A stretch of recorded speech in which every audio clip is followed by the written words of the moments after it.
કેન્દ્રીય ગૃહ અને સહકારિતા મંત્રી અમિત શાહે અમદાવાદમાં નારણપુરામાં આવેલા આંતરરાષ્ટ્રીય સ્પોર્ટ્સ કોમ્પ્લેક્સનું કર્યું ઉદ્ઘાટન। આ પ્રસંગે ગુજરાતના મુખ્યમંત્રી ભૂપેન્દ્રભાઈ પટેલ ગુજરાત વતી કેન્દ્રીય ગૃહમંત્રીનો આભાર માન્યો।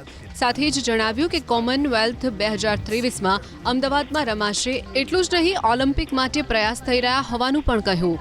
અંદાજે 21 એકરથી વધુની જમીનમાં બનેલા નારણપુરા સ્પોર્ટ્સ કોમ્પ્લેક્સને 6 ભાગમાં વહેંચવામાં આવ્યું છે, જેમાં aquatic stadium, centre for sports complex, indoor sports arena અને કમ્યુનિટી સ્પોર્ટ્સ સેન્ટર નામના અલગ-અલગ 4 બ્લોક બનાવવામાં આવ્યા છે।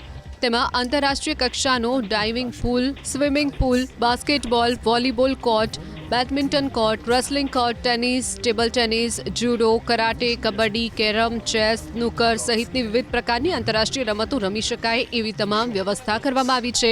અગાઉ અમિત શાહે ગાંધીનગરના મહાત્મા મંદિરમાં અખિલ ભારતીય રાજભાષા સંમેલનનો શુભારંભ કર્યો। આ પ્રસંગે તેમણે માતૃભાષાનું મહત્વ સમજાવ્યું।